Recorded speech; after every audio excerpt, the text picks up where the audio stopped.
Games in this podcast range from E to M. Hey everybody, welcome to the official Xbox podcast, the only podcast that's coming at you from inside Xbox. My name's Ethan, and I am super excited about today's episode because I love Souls-like games. And coming tomorrow to Xbox, Windows, and Game Pass, we got another one, a brand new one to talk about. It's WUCHANG Fallen Feathers. And here to give us everything we need to know about this game is Stephen Takowsky, the community manager at 505 Games. Stephen, welcome to the show. Thanks, Ethan. I appreciate you having me. Obviously, game's coming out tomorrow. You're close to launch. How are you feeling? How's the studio feeling? What's the overall vibe over there? Things are going fantastic, Ethan. We're really excited for all of the success so far, from pre-orders to followers. It's been wonderful climbing the charts, having so much positivity from the Xbox community, from all of our communities, really, just coming together, supporting the title. Very excited. 505 Games, the publisher, Lindsay Games, the developer of WUCHANG. Everyone's thrilled, and the fans are thrilled, and that's really what matters. And we're here for an exciting launch tomorrow. Let's jump right into this. At Showcase, you had a fantastic trailer, caught a lot of people's attention. It's on a lot of people's radar. But for folks that may not know what WUCHANG Fallen Feathers is, or maybe they're just tuning into the Xbox podcast every week, can you give a general overview about the game? Sure. So WUCHANG is an action RPG set in the late Ming Dynasty. You play as Bai Wuchang, a pirate warrior, wake up with amnesia. You don't know what's going on, but you have this feathering that's on your arm. It is transforming you into a monstrous creature, but it's also giving you amazing power until that occurs. And you're just going around fighting challenging Souls-like bosses and going deep into a narrative that unfolds in this period in the Ming Dynasty. I got a chance to play a little bit earlier this week, so big shout out. Thank you for passing a code along. Very interesting beginning. I mean, really difficult right off the bat in a good way, really challenging. There's a lot of freaky monsters. I'm pretty sure I screamed out loud once or twice in the first hour. That is not a lie. Like, I definitely a few jump scares here and there. I would love to talk about kind of the feathering and how it affects or how it pertains to the narrative of this game, and how you're going to kind of see it play out in Bai Wuchang as well as creatures around you. Sure. So the feathering is this supernatural force that essentially is transforming people into monsters. Once you normally extract this feathering, you lose your mind, you transform into a monster. However, our protagonist, WUCHANG, she is not transforming right away. And she has been able to maintain her mind, and she's also picked up these incredible powers. As you're navigating throughout these worlds, you're going to see individuals transforming. You're going to see individuals far along that have turned into full-on monsters. And there's just chaos that's erupting throughout the lands, many different biomes that you're traveling through, and you see the full extent of the feathering's damage and everything that goes along with it. Yeah, I don't want to spoil it too much, but there were definitely moments where I'm looking at just beautiful landscapes and settings, and then I just take a turn and it gets dark and it gets creepy. And I think from a level design perspective, I was pretty impressed with a lot of that. Kudos to the team for kind of the intro. It's a really good kind of guide into this world and the setting, which I frankly didn't know a lot about. You said Ming Dynasty? Correct. It takes place in the Ming Dynasty. And, the characters you interact with, a lot of the dialogue is optional. There are plenty of side quests. There's tasks that the NPCs then can give you. You do have amnesia when you start the game, and some of the characters do know you from before that period. So there is this mystery involved that you're unraveling, and many truths that do get revealed over the course of the game. I love that. So speaking of the course of the game and what's uncovered, I'd love to talk about progression. Can we talk about how many chapters there are in this game? What's progression look like between those chapters as the story progresses? Sure. So there are 5 chapters on WUCHANG, and really the first chapter, I like to think it almost as an introduction, and it's massive, right? Yeah. Many bosses, you're really getting the feel for things. And then at the start of the second chapter, I'll give you this one little hint of where things really start getting deep. Yeah. There's a series of elevators right at the start of this chapter. Once you get past that, things are really gonna open up, and it's almost like that Elden Ring feeling when you step out into the world. And it's we think fans are going to love it. Things do get challenging, but WUCHANG does get more powerful along the way. So if you are leveling up your character properly, and you are picking up some of the more incredible abilities and implementing them into your arsenal, then you kind of have this demigod-like feeling as you're traveling around, and it really flows smoothly. Action's very smooth and fun. And so I'd like to talk about that a little bit. This red mercury, like, what is it? What does it do? How does it pertain to the story? Sure. So Red Mercury is your experience system in the game. It's also your currency. There are shops in the game where you can use Red Mercury, and you're essentially using it to level up. You can level up your stats. We do have a skill tree. It's quite extensive. And from there, you can use Red Mercury in a similar Souls-like faction. You're going to go to shrines, take the Red Mercury you've accumulated, and use it to unlock various nodes on your skill tree. There's various stats. I would say as you're going through the skill tree, definitely pay attention to like the 5+ stats, to like vitality and strength. It's really going to help you. The great thing about the game is you can respec at any time. So if you're up against a challenging boss that has certain vulnerabilities, make sure to respec to get the most out of your level, so that you cut the amount of times you died over the course of your game quite extensively, and you come prepared. If you're going into every single fight the exact same, you're not switching up your armor or your stats or your skills. It can be challenging, but of course there's going to be those individuals who can probably get through the whole game without leveling up even once. Totally. I know. Yeah, some people are just so good. I got to say, I really, really want to shout out the longsword. I like a lot. I know it's the one you start with, but that really grew on me. And then the dual blades, man, are so much fun. This kind of harkens to a big part of the game, which is weapon choice. There's a lot of unique weapons in this game. What can you tell us about that? Let's talk about customizing those weapons, because you got to look good while you're out there killing. Sure. So there's 5 weapon classes in the game, more than 25 weapons to choose from, all very unique animations, and they all have their pros and cons. For instance, a longsword, which we were just speaking about, you can parry, and against enemies that have blades and weapons, being able to parry is huge. But you can't parry against certain enemies, that use their hands or magic, or non-weapon type abilities. However, you have the axe. The axe you can block.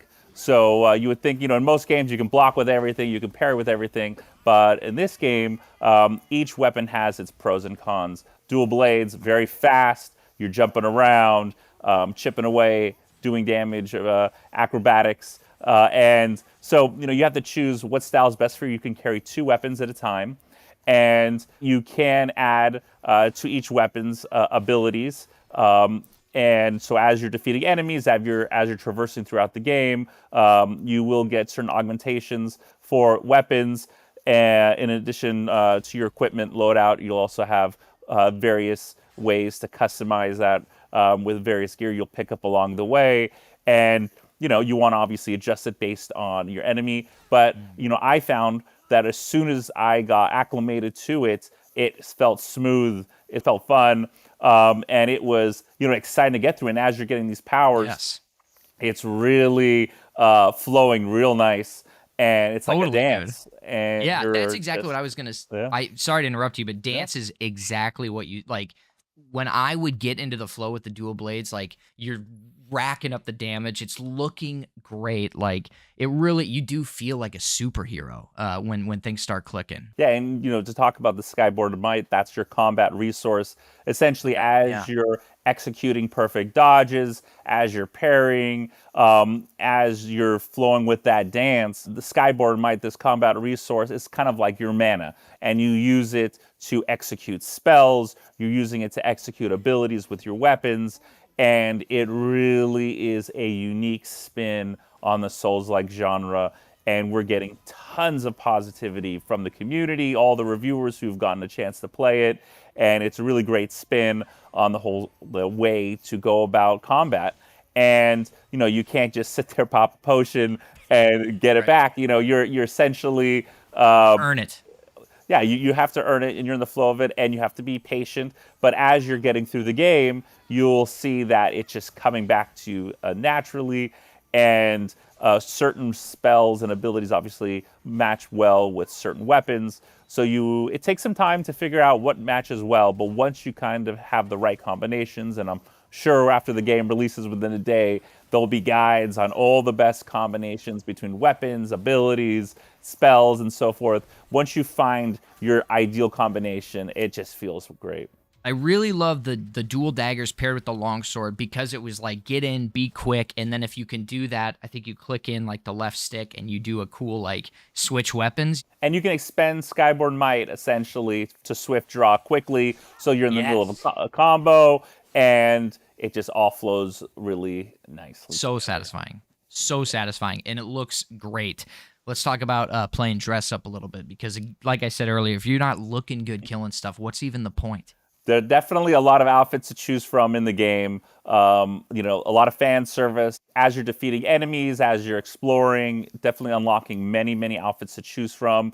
And you also have to pair your outfits to your environment and to your enemies. Each enemy does a specific type of damage, and outfits will provide a unique set of defense bonuses against certain types of damage. For instance, you're going to have some enemies that do slash damage. You shouldn't just go into those fights with just any armor. You want to look at the armor that has high slash resistance. So you're essentially first you want to identify what type of damage your enemy is doing to you. If you have a challenging boss and you're not having the defense for the type of damage it's doing, that's probably what your issue is. But if you match your armor with your enemy, and you're getting high resistances to the damage they're doing, you're going to have a much easier time defeating them. We've already shared a lot of the outfits online, but there's many more that we haven't shared. So Nice. You'll see the game is very rich in content, a lot of customizability on how you look. You can mix and match your outfits. For instance, you can have leggings with a specific chest piece. So you have to find the optimal path for you. But it's not just one outfit that you're going to be wearing in this game. You are going to be switching it in various biomes, various enemies to get the most out of each experience. That's awesome. I love any game that's kind of forcing me to change it up, to have different kind of builds, so to speak, for different areas, and frankly keeps it fresh.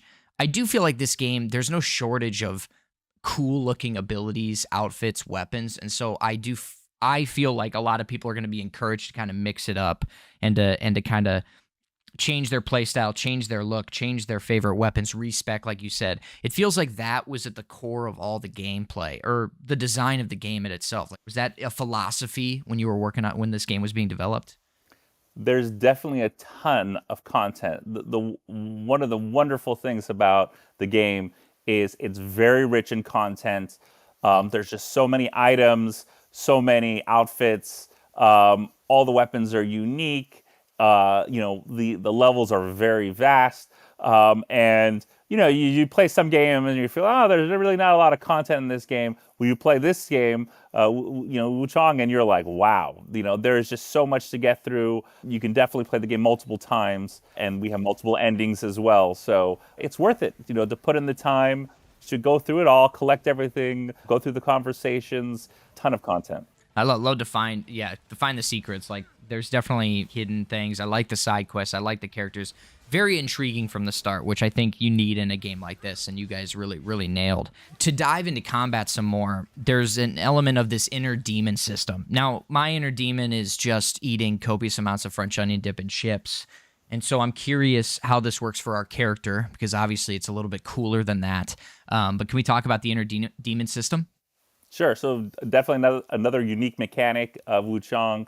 So as you are dying in the game, your madness meter, which is, you'll see your portrait, you'll see this like kind of red glow that is filling up. Once it reaches the top, your inner demon will spawn.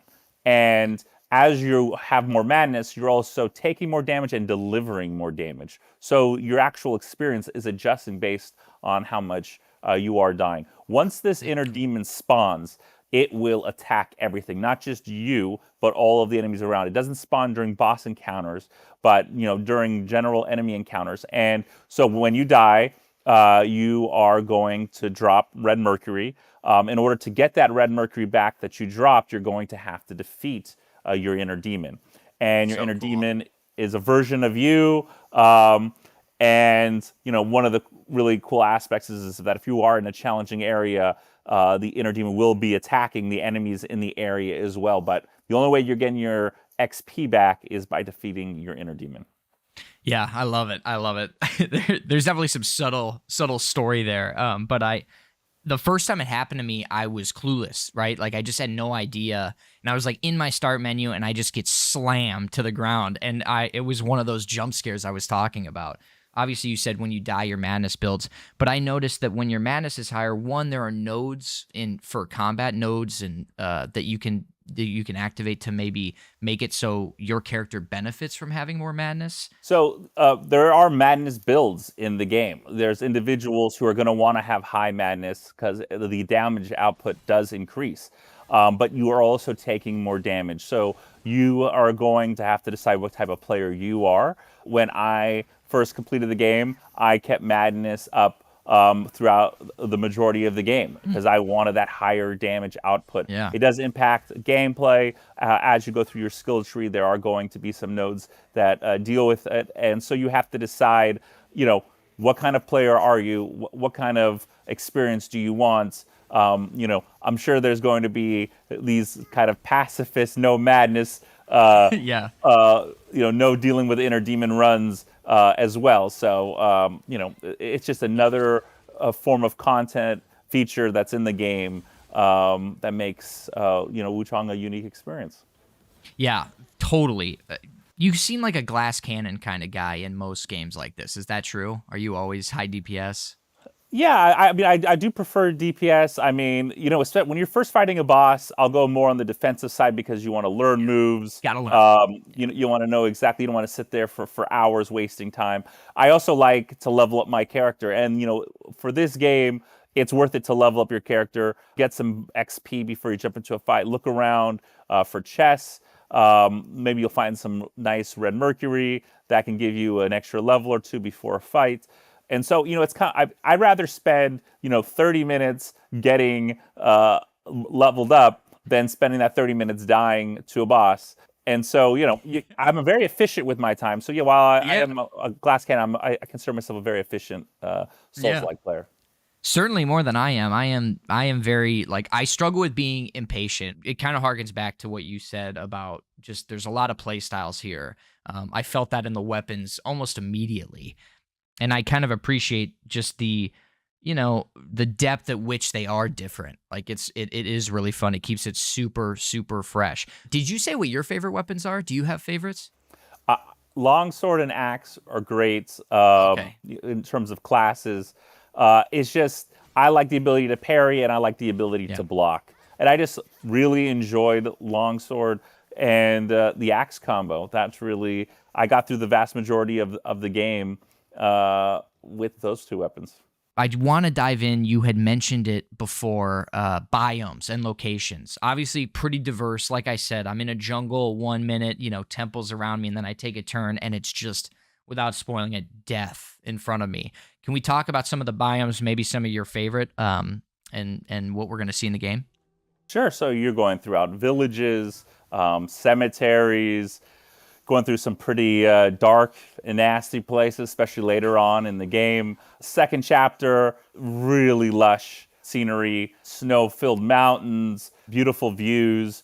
So you definitely get an eyeful throughout your experience. There'll be moments where you're on top of mountains and you can overlook just an entire valley. It is quite beautiful. And, Lindsay, the developer of Wuchang, wanted to really change it up. They wanted you to have a really diverse experience from chapter to chapter.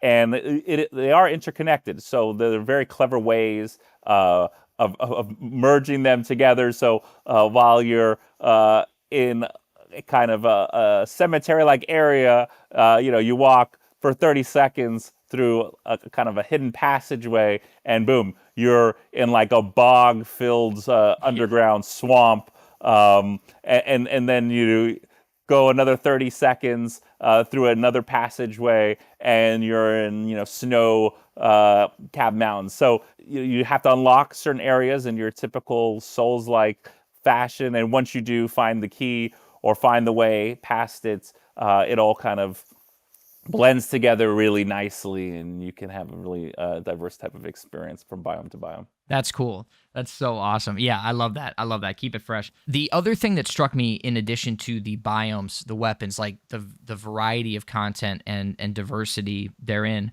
the creatures and the monsters. I'd love to kind of talk about that just a little bit. Maybe inspiration there, anything you have to share around the design of creatures.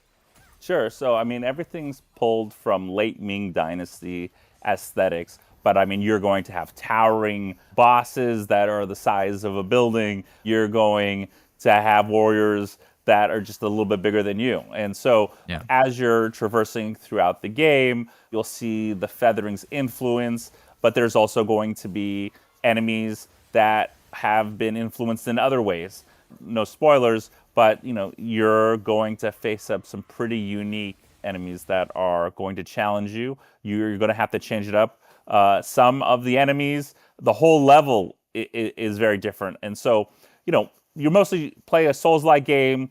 You're dodging around. You're trying to find out the weakness, but it's mostly just dodging around, blocking, and poking, and dealing with the same fight pretty much over and over again. But in Wuchang, some fights, for instance, there's this one fight with this gigantic towering boss that is going to be kind of sucking you in, pulling you in, and you're going to feel this pull that's dragging you. And so you can't just go in there and chip away at damage. The whole level essentially comes alive and is attacking you. And so you have to completely change how you approach this fight. So, as you're going from chapter to chapter, things really do change up, and you have to adapt and be prepared for what's coming, because there are quite a few surprises in the game. Oh my God. I'm so excited, man. I'm so excited to keep playing. I don't know how I'm going to get through the rest of the workday. I'd love to talk, maybe the last question. I know I don't want to keep you all day, and I really could. Community, obviously a big part of developing games for a lot of folks nowadays. 505 Games, no different in that regard. Can you talk about how you've integrated community feedback while designing the game, or perhaps like how you kind of think about your community as design goes on? Sure. So over the years, we've definitely seen all the comments that have come in, made adjustments. We're thrilled to have Xbox as an official partner. We're on Xbox clubs, making posts, just getting all the feedback that we can. And I think we've been rewarded for it. Fans are loving what they see.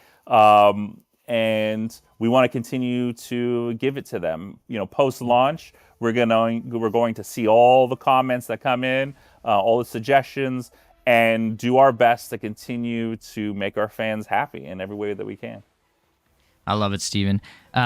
As I mentioned, been lucky enough to play it, and it's just like it scratches that itch where I woke up first thing this morning, and it's all I'm thinking about, right? Like, I just want to get back in there. I just want to play some more.